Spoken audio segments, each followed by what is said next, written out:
Across Kentucky and beyond, bourbon history hides in plain sight. In dusty bottles, in faded labels, in names that once meant everything. Some of those names have been revived. Others sit forgotten, their legacy reduced to a bottom shelf shadow of their former selves. Brad Bonds, co-founder, Revival Vintage Bottle Shop. We buy and sell dusty old bourbon, but all types of spirits: rum, gin, scotch, tequila, vodka. Another man's trash becomes another man's treasure here. Brad Bonds runs Revival Vintage Bottle Shop, a place where bourbon history is poured by the ounce. His shelves are a living classroom, a gallery of legends. But reviving a legacy is no easy task. Some brands have been reborn with care and integrity. Others, not so much. In this film, we'll follow 4 iconic names and see how far they've come and how far they've fallen. Each of these bottles holds a story of ambition, innovation, decline, and in some cases, revival. The biggest misconception of what we're doing in here is that you think it's vintage and it probably doesn't taste good because it's old and it's rotted or something. The hard times of the past, I promise you, are so sweet. It's literally like your grandma's recipe brought back. And if we could all bring our grannies back, I mean, holy heck. So if you come here, you're gonna taste the sweet of the past and really will remind you of why people did what they did back then and how they took it for granted. Let's begin. Before bourbon was a global phenomenon, before single barrels and limited editions, there was one name whispered with reverence: Old Crow. Born in the early 1800s, it was this whiskey that set the new standard. Dr. James C. Crow, a Scottish chemist turned Kentucky distiller, introduced scientific precision to a rough and tumble craft. He perfected sour mash, improved fermentation consistency, and built trust in an age when shady rectifiers filled bottles with whatever would sell. That trust meant power. Old Crow became the drink of generals and presidents. Ulysses S. Grant is said to have toasted victories with it. On Capitol Hill, bottles of Crow grace the tables of decision makers. What made Old Crow kind of in its heyday stand out as a top whiskey is Dr. Crow came over in the early 1800s, and him being a chemist and doing the old style sour mash recipe, it really just gave transparency to bourbon at a time when there was whiskey rectifiers out there putting formaldehyde to tobacco spit to berries in their jugs. For decades, that black and white label meant quality. Distilled at the legendary Old Crow Distillery near Frankfort, Kentucky, it held its top shelf spot through the turn of the century and beyond. But whiskey, like history, isn't immune to change. In the 1960s, bourbon faced a storm. The rise of vodka, a glut of supply, and corporate reshuffling would rattle even the proudest brands. Old Crow's recipe, once carefully guarded, was altered under new ownership. Beam acquired that brand in early 1980s after National Distillers sold off much of its portfolio. What had been a hallmark of craftsmanship slipped quietly into mass production. Great things just don't last forever.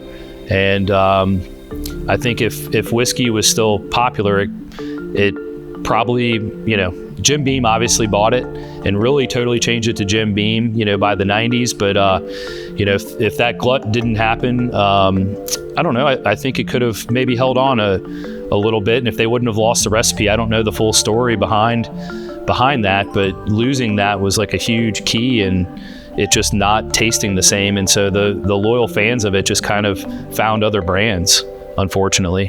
Today, Old Crow survives, but not in the form that built its reputation.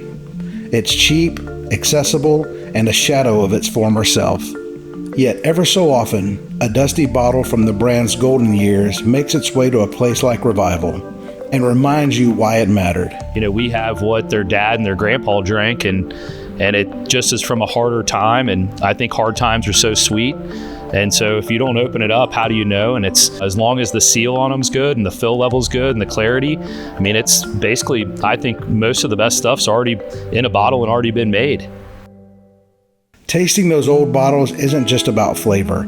It's about touching a chapter of bourbon history.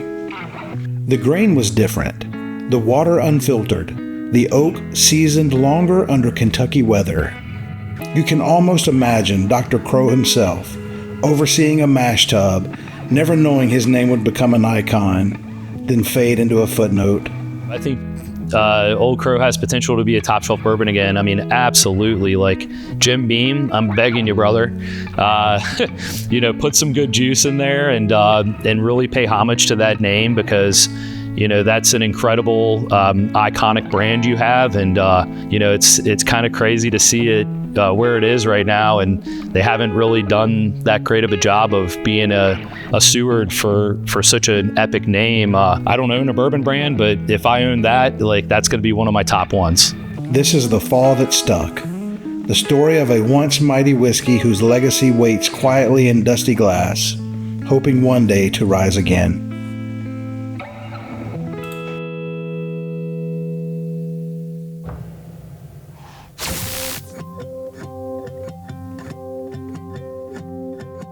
If Old Crow defined Kentucky whiskey's early craft, another name defined its ambition: Colonel Edmund Haynes Taylor, Jr., a man of vision, a showman, and a crusader for quality. In the late 1800s, Taylor built a fortress for bourbon, the majestic Old Taylor Distillery, known today as Castle and Key. This wasn't just a place to make whiskey, it was a statement. Bourbon could stand beside cognac, scotch, and brandy in both prestige and beauty. Taylor pushed for the Bottled and Bond Act of 1897, protecting consumers and setting a new benchmark for authenticity. Colonel Taylor's reputation back in the day, I don't think it gets any better, was one of the most transparent and put his money where his mouth was, and built the castle in the 1880s, and I don't think that stuff gets any better. I've been fortunate enough to taste some of his product when he was still alive, that was barreled in 1913 and then bottled in 1917, and tasting that versus today, the richness that they delivered back then in a 4-year product, it gives a run for a money for a 10 or 15 year bourbon, and so that lower barrel entry proof they went in, and the ingredients they used, just everything about the process that he really created, I don't think it can ever be remade. Imagine that. Bourbon barreled in 1913, bottled 4 years later, still vibrant over a century later. That was Taylor's magic. But bourbon's golden age didn't last. Ownership of the Old Taylor brand changed hands multiple times. National Distillers, then Beam, each chapter shifting the whiskey's character. The original distillery fell silent, its stone walls overtaken by vines, a ghost of the Colonel's grand vision. Yet the name lived on. Buffalo Trace eventually acquired the rights to E.H. Taylor and launched a new line consisting of small batch, single barrel, and barrel proof. The packaging evoked heritage with its parchment-style labels, tack strip seals, and tube canisters, recalling pre-prohibition design. Do I think, what Buffalo Trace is doing in modern-day E.H. Taylor, does it carry the legacy of Taylor? I think for packaging standpoint, hell yeah, it does. They knocked it out of the park. I mean, we had the cardboard tube of the 1917 Taylor, and you look at the one they created today, I mean, they really went, the attention to detail is amazing. Even the tack strip they put on the bottle, the shape of it, the way the label looks, awesome, but the taste of the bourbon, kind of I think they have 3 mash bills, and they're just kind of throwing a mash bill in there. The look is spot on, but does the whiskey inside live up to the Colonel's uncompromising standards? Some say yes. It's among Buffalo Trace's most beloved labels. Others wonder what those original barrels must have been like. Meanwhile, the original distillery, left to ruin for decades, was resurrected by new owners in 2014. They painstakingly restored Taylor's Castle, and today craft their own spirits under the Castle and Key name. A living testament to what he started, even if the Old Taylor brand itself remains under Buffalo Trace's wing. Old Taylor holds ground, a beloved premium label, but has it regained the towering glory the Colonel imagined? Perhaps not. Perhaps that glory lives only in the taste of a century-old bottle, or in the stone walls of a castle that still watches over the Kentucky hills. Would love to see, Buffalo Trace really take that recipe he did and, and strictly just try to go in at the lower barrel entry proof and really make that the way they used to. But, overall, at the end of the day, I think for as big as they are, they're doing a really good job of carrying on the legacy and bringing light back to a guy that's kind of been forgotten until they've really blown it up since they bought it from Jim Beam. Old Taylor is a reminder that history is more than packaging. It's the sum of people, places, and craft. A story still unfolding, balancing between past prestige and modern promise. In the world of bourbon, few brands have held their ground as firmly, but even fewer have lost as much glory along the way. This is Old Taylor, holding ground, losing glory.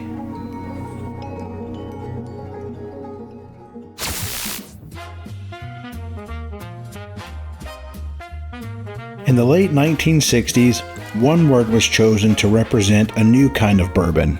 Not just a name, an ideal. Benchmark. It was Seagram's attempt to raise the bar. A premium release with a bold label and a mission. To set the standard for modern American whiskey. It came from the historic Prentice Distillery in Lawrenceburg, Kentucky. A site with whiskey roots reaching back to the 1800s. Under Seagram's, Prentice became a powerhouse of industrial bourbon, but Benchmark was their boutique bottle. Elegant, aged, bottled at 86 proof. Buck, it's absolutely incredible. So I think they did just a hell of a job with it back then, and I don't know if it was really appreciated as much as now we look back and appreciate it, but really just a solid core brand, a solid sipper from Seagram's. Benchmark's early run was proud, confident, and clear in its ambition. This wasn't mixing whiskey, this was sipping whiskey. But bourbon's golden age gave way to changing times. Vodka stole the spotlight, and Seagram splintered in the 1980s. The Benchmark brand was sold to the Sazerac Company, makers of Buffalo Trace, and there it slipped quietly to the bottom shelf. Gone were the age statements, gone was the elegance. For years, Benchmark was background noise in a bourbon world that moved on. But the bourbon boom changed the rules. As whiskey lovers began to dig deeper, beyond brand names and hype, some rediscovered Benchmark, and Buffalo Trace quietly took note.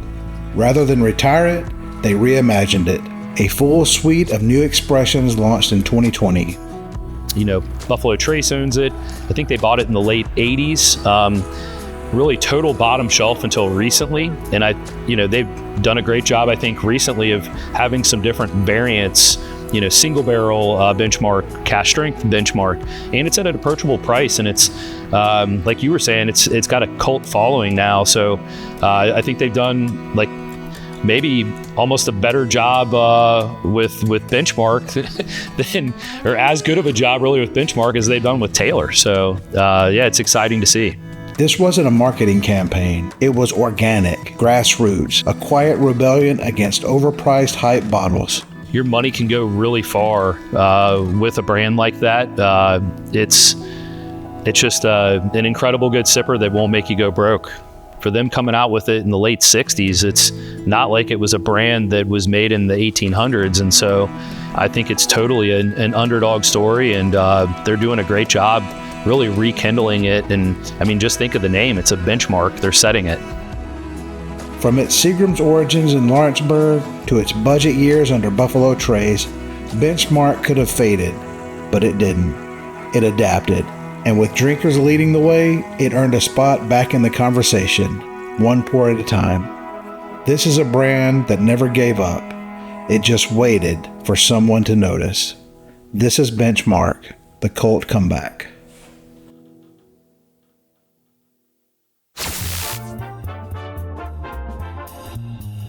Among bourbon's most elegant names, few carry the weight of Old Fitzgerald. A wheated bourbon, long considered a masterpiece of balance and smoothness. Its story is not just one of age and prestige, but of migration across ownership, across distilleries, and across eras. Old Fitzgerald rose to prominence in the legendary Fitzgerald distillery, alongside brands like Rebel Yell and W.L. Weller. It used wheat instead of rye as its secondary grain, resulting in a softer, sweeter profile that defines an era of post-Prohibition bourbon. At its height, Old Fitzgerald was one of the finest bourbons money could buy, not just in flavor, but in presence. Bottled in decanters, aged for years, and handled with care. It represented the sophistication of Kentucky whiskey. Old Fitzgerald, made with Fitzgerald, compared to kind of what Heaven Hill's doing today, I don't think it gets any better. But like many once proud names, Old Fitzgerald fell victim to change. After Fitzgerald ceased distilling in the early 1990s, Old Fitzgerald passed through different hands, eventually landing with Heaven Hill. And for a time, it was just another bottom shelf pour. Its legacy diluted, its packaging plain, and its reputation slowly slipping away. Then came the pivot. In 2018, Heaven Hill launched the Old Fitzgerald Bottled in Bond Decanter Series, a revival that wasn't just about quality, it was about beauty. Each release came in an ornate glass decanter, modeled after Old Fitzgerald bottles from the 1950s, with a different age statement and color-coded label.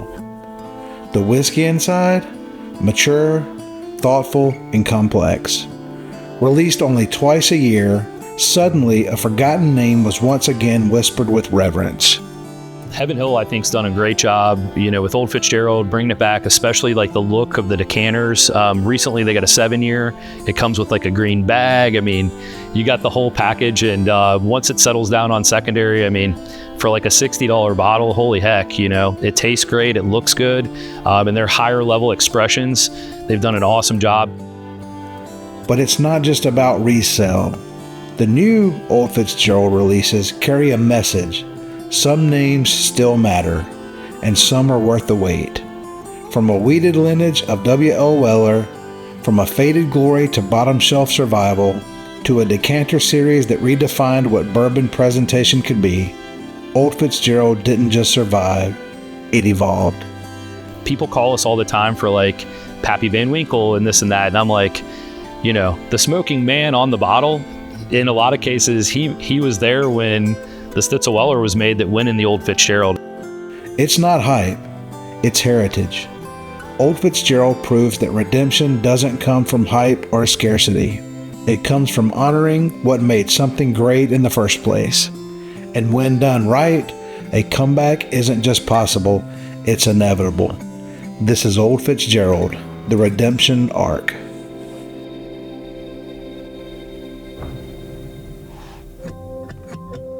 We've walked through 4 stories, 4 names that helped shape American whiskey. Some soared, some stumbled, all endured. But their stories are more than brands. They're reflections of a craft and of a culture. Each bottle isn't just a product, it's a time capsule, a conversation between generations. So at our shop, we do some fun kind of like new and old history tasting. So we have the new and we have the old, and for a fair price, you can come down here and really experience the past and the present. At a place like Revival, the past isn't just on the shelf, it's poured into your glass. And once you've tasted it, you understand. This is the heartbeat of the Revival, the why behind the movement.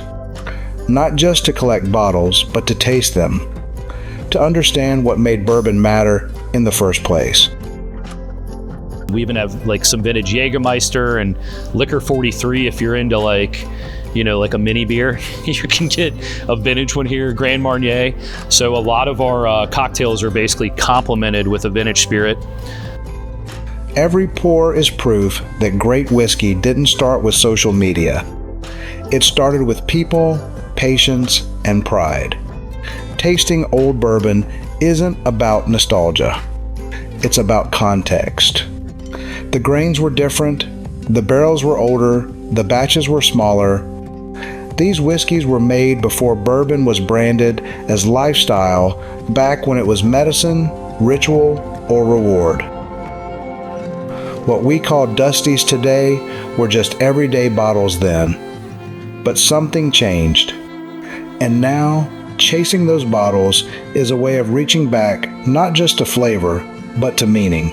Basically opening as many time capsules as we can and sharing it with as many people as possible at a fair price. And I feel like a vintage spirit drug dealer. Like, we're basically giving little sniffs and taste, and I don't know if ruining people's the right word, but definitely showing them that there's kind of a final frontier of alcohol out there. Revival isn't just a store. It's a portal, a place where stories live in glass and where tasting the past means something. The bourbon world may be bigger than ever, but the real movement, it's about going deeper. And sometimes back in time. In the end, these aren't just forgotten bottles. They're invitations to sip, to learn, and to remember. So at our shop, we do some fun kind of like new and old history tasting. So we have the new and we have the old, and for a fair price, you can come down here and really experience the past and the present. And if you notice now, Old Crow comes in a plastic jug, and the one I'm using in my left hand here, this is a glass bottle. It's a 500 milliliter, which they stopped that metric in 1988, so really cool. This is from 1983. It's tough to see, but it was $4.15. And so your money just went so far back then. And I think the average person sees that today and they're like, how can that be good? But, once you open this up and smell it, I mean, the butterscotch just like rolls off of it. And so when you come in here, we do a really smaller pour of the newer stuff. We get you a 1/4 ounce of this and then a 1/2 ounce of the old. We want you to try a lot of things and have your money go a very far way. And so then if you want to do more, we give you more. But basically give you like, a little wee nip and then a little bigger nip. And we sit here with you and kind of just talk history together. And that's how I learn a lot of things, is just by talking to other people. The internet only knows so much, and it's so cool to get folks in that know a little bit more maybe that the internet didn't know, or their buddy told them. Maybe it's like not even true, but yeah, we sit here and have fun and kind of smell it together and taste it together. Like, it smells okay. And then you smell this, it's just, I almost want to like bathe in this stuff. Like, if this could be a cologne, like I'd have a bunch of dudes chasing me, but holy cow. But no, in real time, you can come down to our shop and really figure out why we're so passionate about vintage spirits. This allows you to just experience it for yourself, because my taste could be different than yours. But I feel like once you try this, like, we'll give it a little taste. So not horrible, but not that great. And then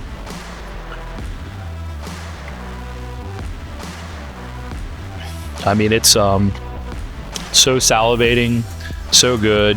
Just the confectionery sugars. It's completely opposite ends of the spectrum. You just have to come down and experience it for yourself. It'll be life-changing if you're into bourbon.